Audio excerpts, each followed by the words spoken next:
Welcome everyone to today's webinar. This is webinar number 5 in the Chamber series that we started 5 weeks ago. So we do thank you for participating today. Remind you that we're keeping everyone on mute, and if you have questions for Representative Wilhour, please use the chat box for those, and we'll get to those a little bit later in our program this morning. We do plan to continue to do these webinars for a period of time and ask you for information as topics and speakers maybe that you would like to hear about as we continue to meet weekly to just talk about things that businesses need to have to continue to move through the adjustments that we've been having to make to our businesses. I want to thank today's webinar sponsor, which is Acro Builders of Effingham. Acro is a Effingham County-based commercial contractor, and they're celebrating 45 years in business this year. So we thank them. Today's webinar is a little different than normal. We are going to have State Representative Blaine Wilhour answer your questions about back to business plan he's championing to get our businesses reopened and employees back to work. We have a very large group, which we appreciate greatly on this webinar. So as you see on the screen, we ask you to place yourself on mute for the peer program, turn off your webcam, and submit questions as we said in the chat box. So Representative Wilhour is our 107th District State Representative, and he is from Beecher City. And we're really happy to have an Effingham County representative for us in Springfield. He is a managing partner with Longhorn Buildings and also partners with his dad and his brothers on the family farm. Representative Wilhour, thank you for joining us today.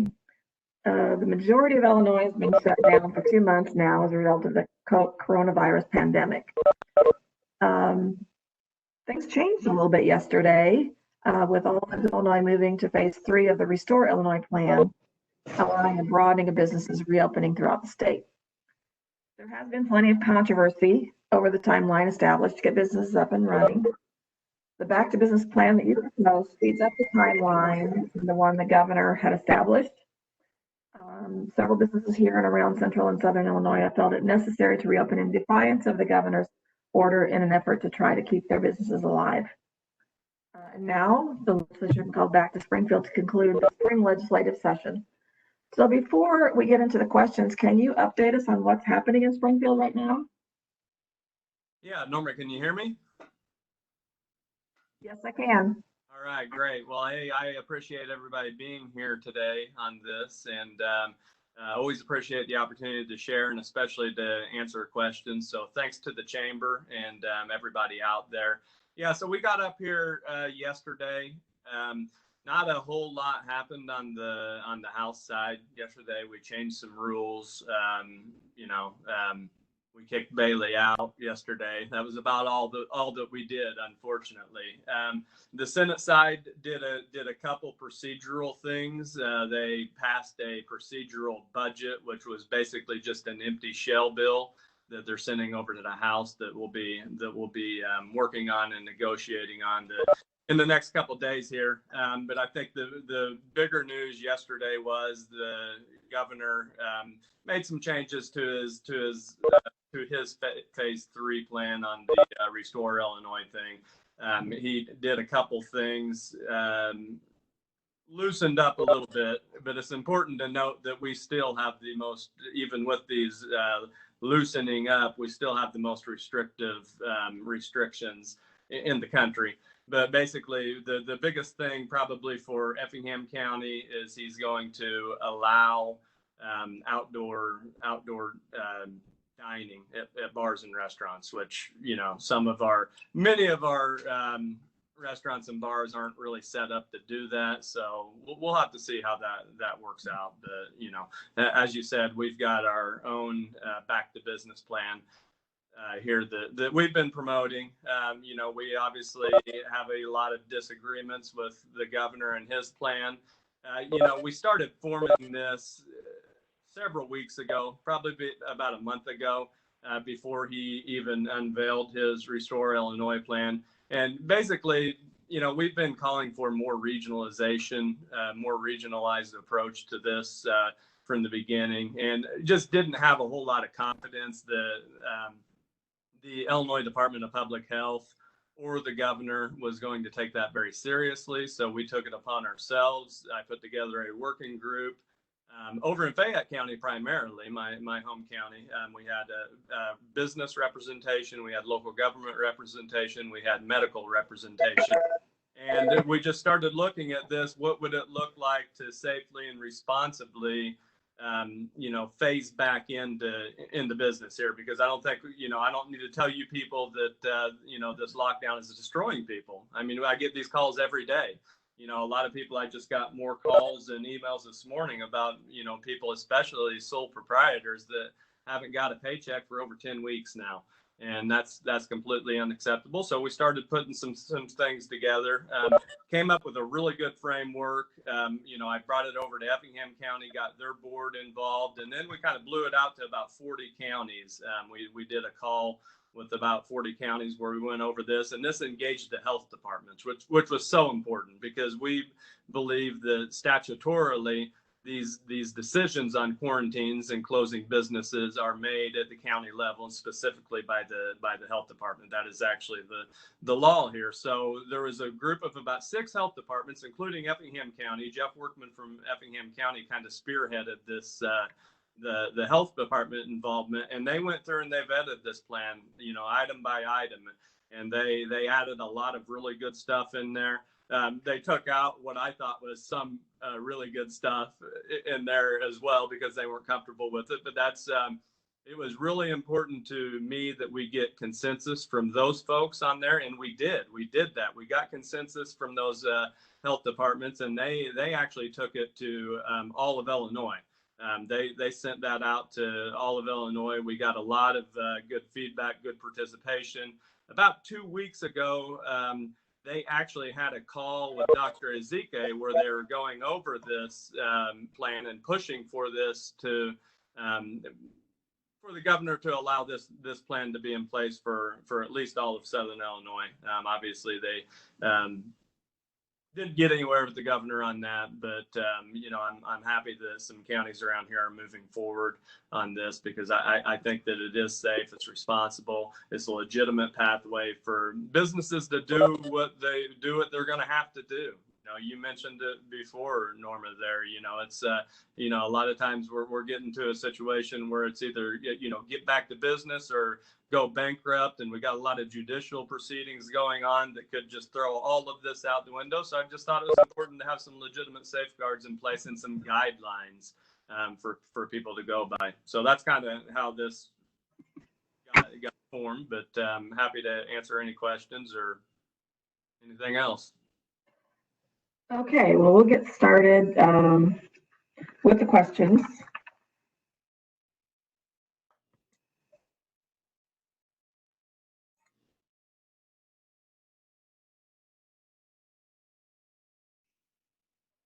Sorry, even after 5 weeks, I'm still learning some of these things.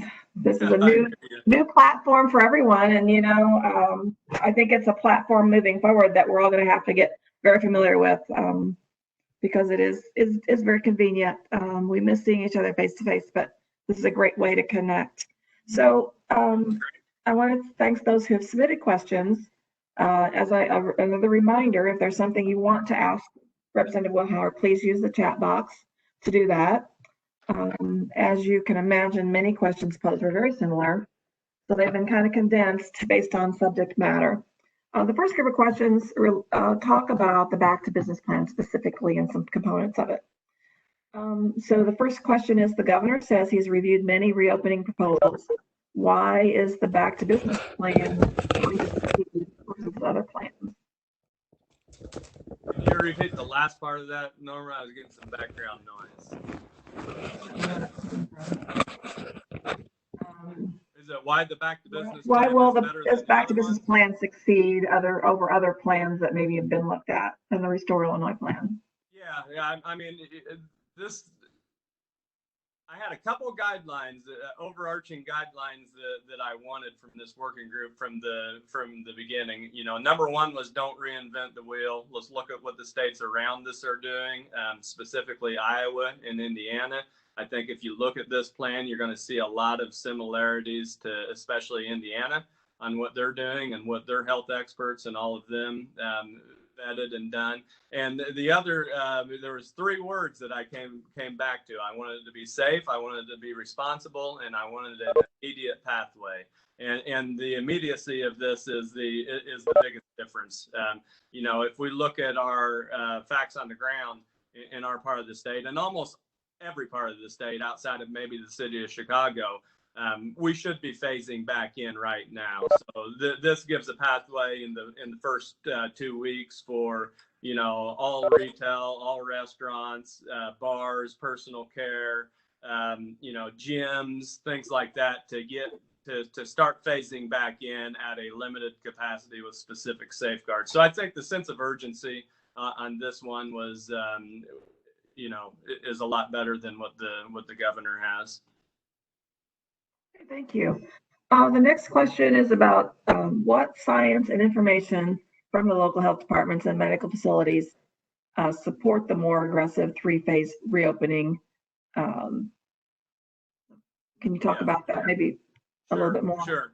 Yeah. So, like I said before, we didn't pull these safeguards out of thin air. You know, these are plans and safeguards that's been vetted all over the nation. So we were very comfortable with that.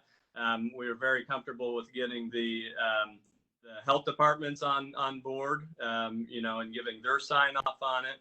I've been, you know, doing my best to communicate with our regional medical centers throughout this process, and you know, they by and large are ready to get going with some safeguards. So, you know, I think that part is important, and we can also look at the IDPH numbers, you know, for our region as far as hospital capacity and things of that nature. I think that we're in pretty good shape. In fact, we're in good enough shape right now that we should be in at least phase 3 of the governor's plan. So I'm really comfortable with that. We've got and you know, there's safeguards, there's checkbacks in here. You know, if we get an outbreak, you know, if there's a hot spot or something like that, there's mechanisms in here to reevaluate that based on the hospital capacity, based on our ability to care for critically ill patients, because that's what all of this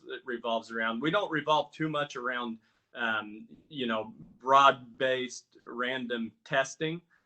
For several reasons, you know, but the primary one is the whole reason for these restrictions was to not overrun our hospital capacity. So that's the number that we're really focusing on in this deal, and we're in pretty good shape on that right now. And the first tenets of the plan are, you know, targeted approach. We need testing, but we need targeted testing. And, you know, it's been a great frustration that the governor hasn't really specifically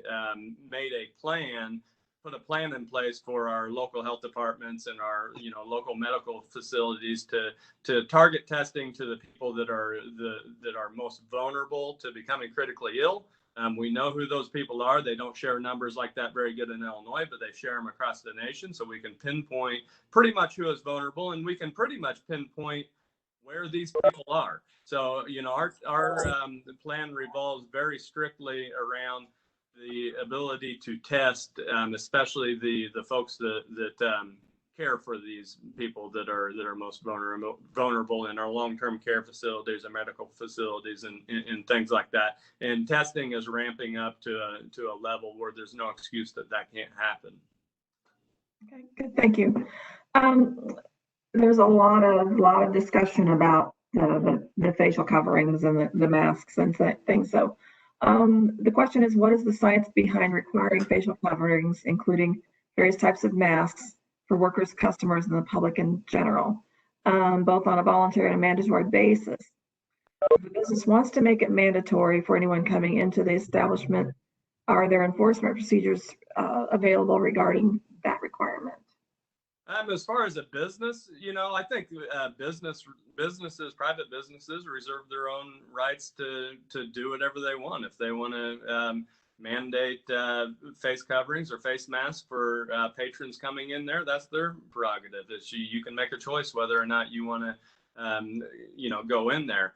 As far as the government mandating face masks for the general public, I don't really go for that. I mean, you can look at science on both sides of these issues, but ultimately, at the end of the day, I support a local business mandating that inside their facilities, their private-owned facilities, if they choose to do that. And I think that it's a good recommendation for our back to business plan recommends that for restaurant servers and people like that do wear face coverings. So but ultimately these are just recommendations on here, but I think some of that's a good idea. But like most science and most everything else, you can get 10 people that say one thing and then 10 people that say the other. So, and I'm certainly not a scientist.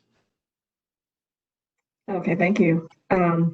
So the next question, it says your plan, the back to business plan, still encourages the social distancing and the face covering. What will be done? I mean, I guess it's kind of repetitive, but what will be done to encourage people to follow these guidelines, and why would they follow these guidelines? Why should someone consider wearing a face mask?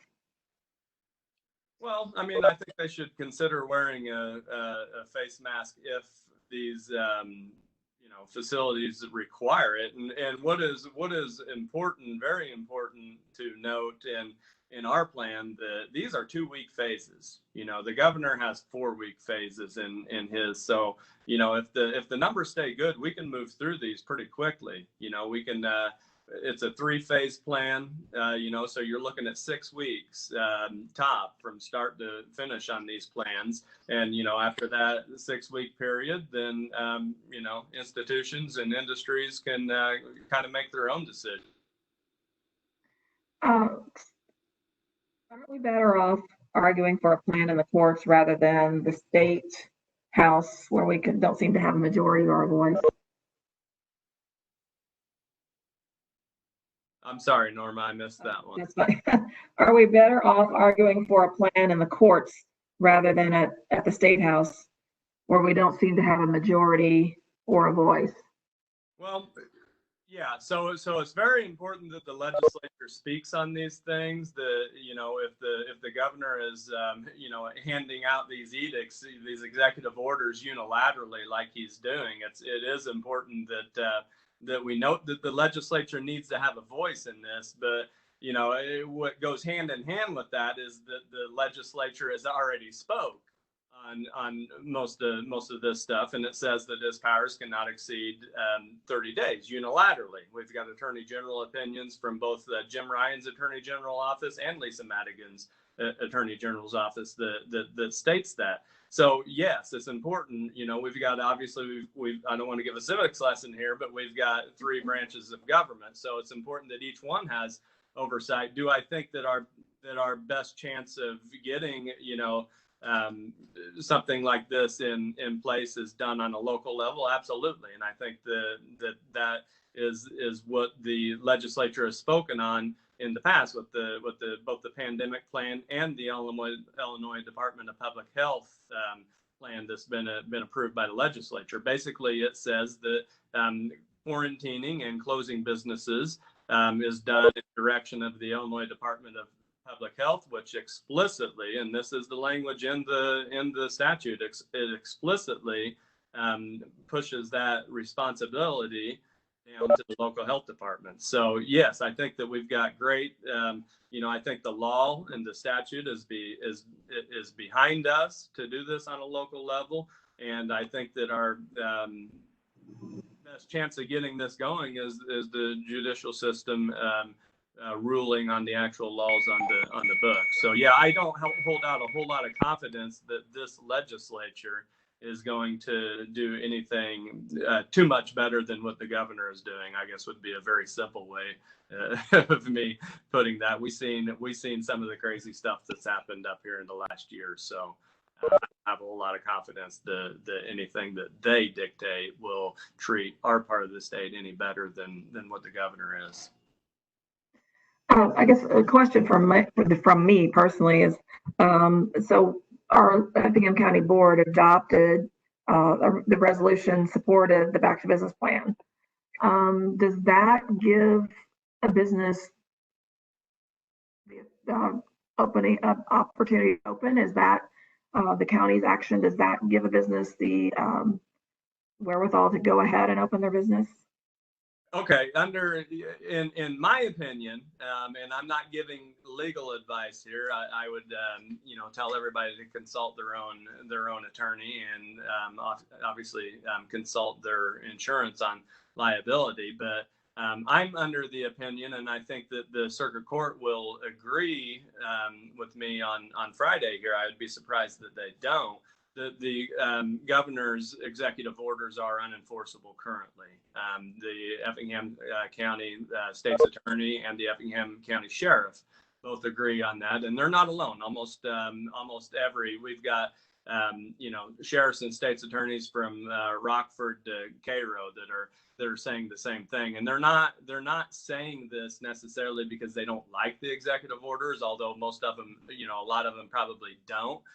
They're saying it because they are literally unenforceable, because there's no law or statute behind it. And, most of these folks are they're being advised by higher legal authorities, including, an appellate prosecutor in the Attorney General's office. There's a memo that was leaked that not only are these unenforceable because they're not backed by law, but you could be, as a state's attorney or a sheriff, you could open yourself up to personal liability by enforcing this. So, so circling back to what Effingham County, Fayette County, many of these counties around here have done, what they are doing is they are endorsing and recommending these guidelines, saying that if you're going to go back to business, these are some good, safe, responsible guidelines to do so, because we don't want to free for all. This is a serious deal. There are people that are seriously vulnerable to this stuff. So, what I kind of implored to these local governments is, this isn't an act of defiance. This isn't an act of, grandstanding for attention or anything else. This is an act of local responsibility, because people are going to do what they have to do. I mean, they could lift this order on Friday and it could be a free for all. And it's important for local governments to be out in front of this kind of stuff, saying, hey, we want you back in business. We got a sense of urgency about this, but let's be smart about it, because we don't want to go in the wrong direction on this. So does the Effingham County Board have the explicit authority to tell people to go back to business? No. And they never pretended that they did. They made it very clear that they didn't. Does the city of Effingham have the explicit authority to tell somebody to go back to business, or tell somebody they can't go to business? No, they can't. I've talked extensively with Mayor Schutzbaugh and others on this, and he supports the tenets of the Back to Business plan, but they didn't shut anybody down. They can't open anybody back up. That's going to be a decision that these business owners need to make on their own. What I'm trying to tell them is that there is a pathway here, and you do have legitimate rights here. They can't pull license. They can't fine you and do things like that without explicitly breaking a law. And this executive order is not law. And I think that, furthermore, who's going to assess these fines? Who's going to prosecute it? If your local state's attorney and everybody else isn't going to. Okay, thank you. There's a couple of questions in the chat box I'm going to jump to because they continue to relate, because the other questions that were submitted kind of go in a little different direction. So the first question is, if you choose to open outside of governor's plan and you receive state grant funding, should you be concerned that this funding may be in jeopardy?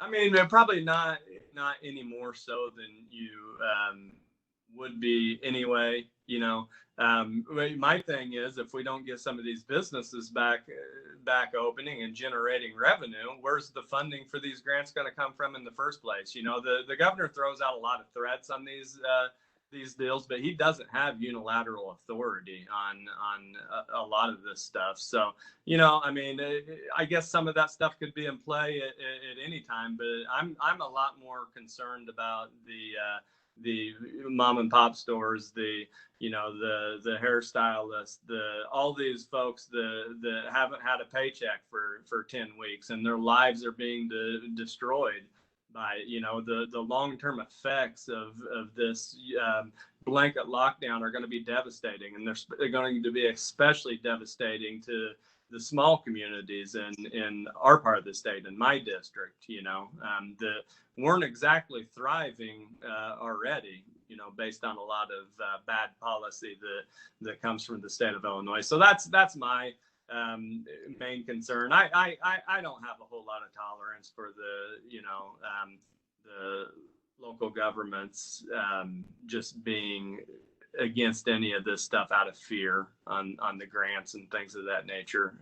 I think that we've got to do everything that we can to get people back to business safely and responsibly and immediately, and we'll deal with some of these funding issues as they come down the road. You know, and remember, this governor still got to, in any other governor, they still got to run for election, and the optics of you know, taking funding away from it, what in many cases are poverty counties, poverty cities. The optics aren't good on that. So I think that we can deal with that kind of stuff. And, you know, what frustrates me the most on this stuff is we've got consensus on the public health aspect of this deal. We've got consensus that our plan is good and that we're ready public health wise to move forward on it. But, you know, the only pushback I get is fear of retribution politically, fear of, you know, cutting funding, you know, fear in general. And, you know, at some point leaders got to step up and do what they got to do. We can't operate out of fear forever, especially when people are, you know, people's lives are being turned upside down. Thank you. So a question about the governor talks about he's very wealthy and has had a lot of success in his venture capital business. It appears that he's invested in many companies that directly benefit from the COVID situation, and that he has a massive conflict of interest by prolonging this lockdown. Can you comment on this? And is there a possibility of an investigation being held about this? Well, if there are, I haven't looked real specifically into that. I know several people are doing that. I think that he made some mention of it yesterday in his press conference. I mean, you know, this governor is not, you know, exactly, his hands aren't exactly clean when it comes to, you know, good government before he got into office. I think that, you know, we can all talk about a lot of the things that he done with his toilets and his Gold Coast mansion for property taxes and his offshore investments and everything else. So it certainly wouldn't surprise me. And I would hope that there would be an investigation into that kind of stuff, because it's completely unacceptable. We've got conflicts of interest everywhere on both sides of the aisle here in Springfield, and that was one of the you know, things that I was pushing the most for in this General Assembly. That's just been put on the back burner. You know, I have a package of bills, the public service, I call them the Public Servant Trust and Accountability Act, that just goes straight to the heart of the corruption and conflicts of interest that would make certain members on both sides of the aisle very, very anxious up here. But I think that it's high time for that. And yeah, this governor does a terrible job of being transparent on the real issues, but that's not a new thing. Okay, thank you. And then one more question, then we'll go back to some other ones. Is there a recommendation on reopening guidelines, this one specific to people who present face-to-face education and training programs, like schools, where do we stand with schools being able to be reopened? Okay, so I think that there was some guidance put out from the CDC in the last couple of days. I haven't had a chance to strictly go over it. My back to business plan did not take into account the education side of it, just because I think that they're going to have to make their own decisions, and they've got a little bit more time to do that. I think that by the time we got done with phase 3, on my plan, I think that we should be planning, making a specific plan to get kids back into school by this fall, both on the higher education level and on the K through 12 level, especially. I mean, it's, if you look at the numbers on this deal, I think that you will find out that children are at basically zero risk of becoming critically ill from this virus. So it makes no sense to be keeping them out of school. And we don't talk about the lasting effects of depriving these kids of both education and the camaraderie that they get at school. So I think that we're doing them a serious disservice. I would like to see the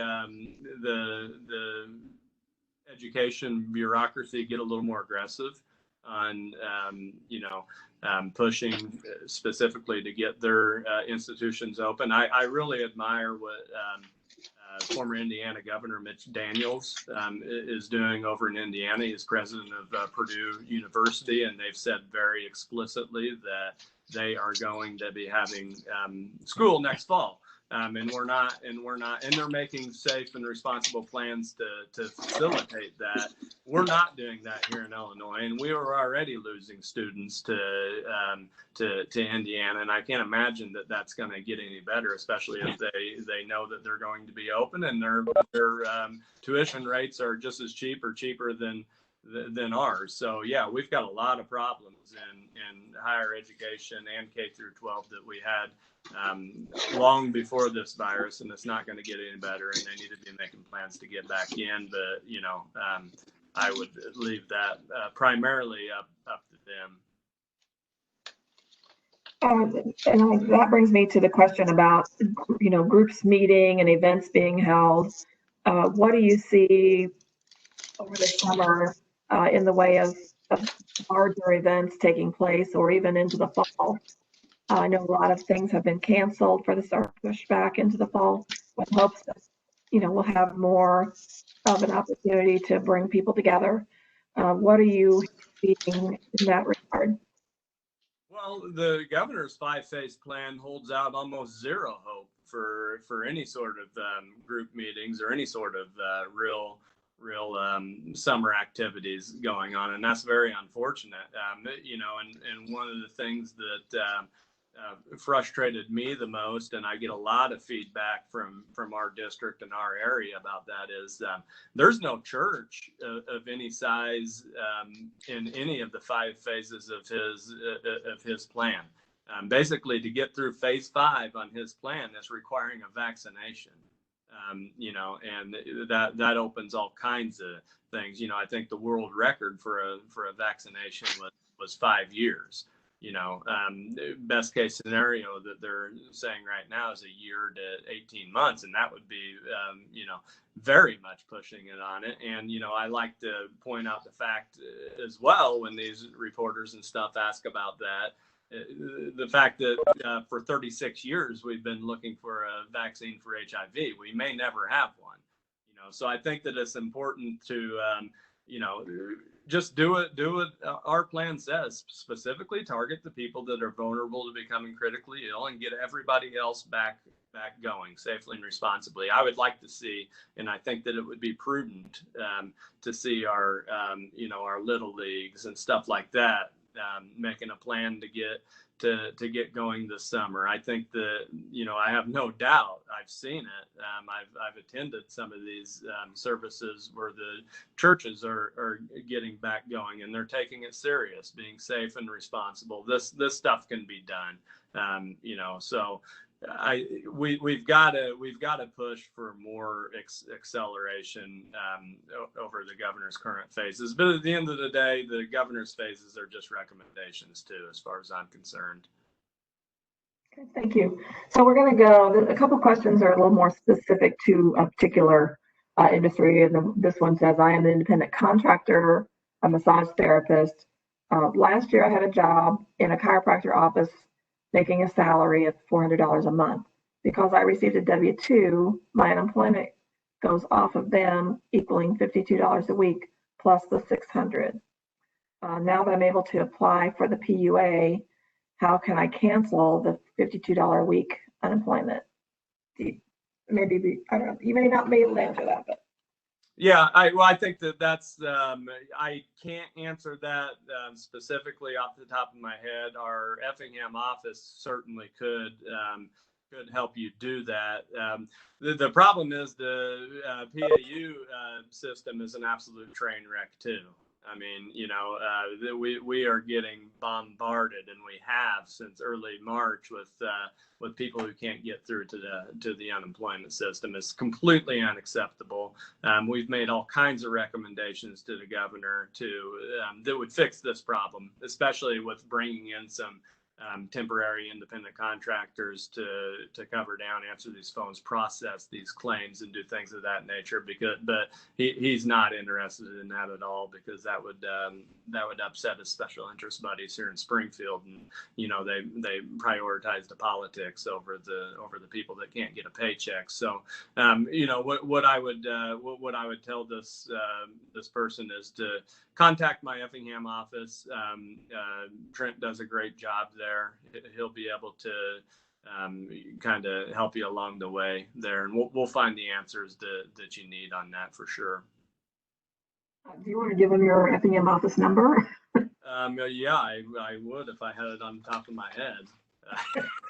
I'm sorry. We'll put it before we end this talk. What is it? Wilhour.com. All right. And then the same line, this massage therapist says that it seems as though her business has fallen through. Will she be able to open in the new phase 3 designation starting May 29th? Yes, the massage therapist, I think under the governor's phase 3, they would be able to open, but I need to confirm that. I don't have his phase 3 deal in front of me right now. In my back to business plan, we have them open by appointment in phase 1, actually. So I think that there is a pathway for these folks to get open, and I'm pretty sure under his phase 3 plan, which would start hopefully May 29th, there would be an avenue for them to get open. I got the number for the office here. Well, hang on a second. Now I lost it. It's the Effingham office is 217-994-9348. Thanks for my excellent staff sending that to me, bailing me out. Yeah. The questions are really more general about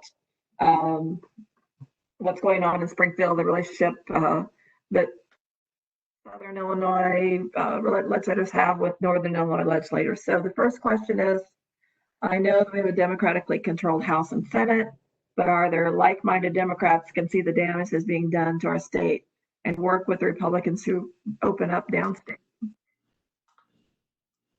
Yeah, I mean, that's a good question. I think a lot of our suburban Democrats are feeling a lot of pressure as well. There's a lot of businesses that are closed down up there that want to get back to it. I mean, we're even seeing like Naperville Park District, filing suits against the governor. We've seen Rockford and Winnebago County, which are ran by Democrats. They are saying they've basically proposed a plan that's very similar to my back to business plan that would that would start on June 1st. So I think that you are seeing some pushback on that. I think the legislature is going to be hesitant to speak on this. They're getting a tremendous amount of pressure from the governor to stay in line with his plan, which is not unusual. We did see a big victory yesterday when because of public pressure that was brought on, a lot of it from our part of the state, on these rules that the governor was trying to unilaterally put in place that would make it a crime to go against his executive order, with punishments of $2,500 or 364 days in jail. We did see the Democrats on the JCAR committee finally stand up to the governor on that, and got the Illinois Department of Public Health through the governor to pull that rule. So yeah, I think that there's some possibilities. Everybody's hurting. Democrats, Republicans, crazy people. Everybody's hurting in these deals. So I think that there is a sense of urgency that is far beyond the governor's sense of urgency for everybody to get things back going. But unfortunately, that doesn't take much to have a sense of urgency that's greater than the governor's in this deal. Okay. Yeah, we've got a few more minutes yet. As this region and our legislators continue to be a very vocal minority, how will that impact our ability to get funding for projects like the Fayette Avenue expansion, Effingham Region Career Academy, and other things like that? Yeah, I mean, we've already got funding allocated for the Fayette expansion. We're working on trying to get some funding for the Ford Avenue extension that we've got going out there. There's a lot of excellent opportunity out there. I'm fully engaged in that process. So at the end of the day, it's good for the state of Illinois, for Effingham and Vandalia and Greenville, Centralia, Salem, and everywhere in between to be thriving. I mean, on the Ford Avenue extension, for example, some of the proposals that we see coming out of there, the state could get payback in full within 3 years' time on it. So I think that dollars and cents do play a role. And there's a difference between advocating for your district, advocating for your principles, and being able to work with people on reasonable solutions in Springfield. And that's something that I take very, very, very seriously. So we do have relationships up here, and at the end of the day, what's good for Effingham is going to be good for the state of Illinois. So the political retribution stuff and all that, I don't fully buy into that. And it's not like everybody hates each other up here either. I mean, I talked to the governor on the phone a couple weeks ago for 45 minutes here. So there is a relationship there. There's some mutual respect. I mean, we severely disagree on just about everything, but when it comes to economic growth and things of that nature, I'm just encouraging my local governments to be as specific about their vision and their plan as possible. Effingham does a really good job of that, and it makes it pretty easy to put the best foot forward on that stuff, and we'll definitely continue to do that. Definitely, respect goes a long way, and I appreciate hearing that. One more question to get to. It says, people have been asking about the ability to do yard sales, and where can people go to see if they can do those kinds of things, or when they can hold? I mean, are yard sales addressed anywhere in this legislation, or does it come down to the group size? Or So, under the governor's orders, it's groups of 10 or less. I think that they would not be probably recommended under his guidelines.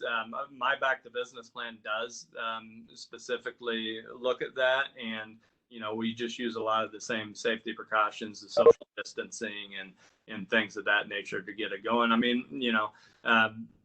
my advice on that would be, if you're a private, person that wants to have a yard sale in your yard, set it up and do it. Just be safe, be responsible, have some, do some simple things, have some hand sanitizers, or masks if people want to wear masks, or whatever. Just be specific, lay down the guidelines on it, be specific about the safety and responsibility factors on it. And if people want to come to your come into your yard and buy something, then I would put that onus on the person making that decision. That's my own personal opinion. That's not a legal opinion. But let's use some common sense. I don't think anybody's going to come arrest you for having a yard sale in your yard, unless you're selling something illegal. Thank you, Representative Wilhour. I think that's all the questions that were in the chat box regarding various topics about that. The question about being responsible. Yes, we all need to be responsible when we're anytime we're inviting people into our business, into our homes. We have a responsibility. This just makes it maybe a little bit more specific about what responsibility we need to think about at this point in time, with still some active COVID activity around the area. So thank you. We have appreciated having you as our representative in Springfield. We thank Acra Builders for sponsoring today's webinar. Next Thursday, we have another similar question answer format. It's an HR roundtable format. It will be on May 28th at 9 a.m. So please look for that information. Thank you to all who participated. Watching email, there will be an evaluation of today's webinar. And as always, if you have topics you want to hear about, please let us know. A couple of things I wanted to mention, talking about reopening of businesses. We are doing the final draft of a guidebook for reopening your business that goes into every pretty specific industry specific information about what each type of industry needs to be thinking about and looking at. So be watching for that information. It should be out maybe tomorrow even. We're hoping to get that done today. So that's something that we're doing to try to help businesses understand what their responsibility as a business is to make sure you're set up for bringing people back into your business. So thank you for joining us. Be safe and stay well.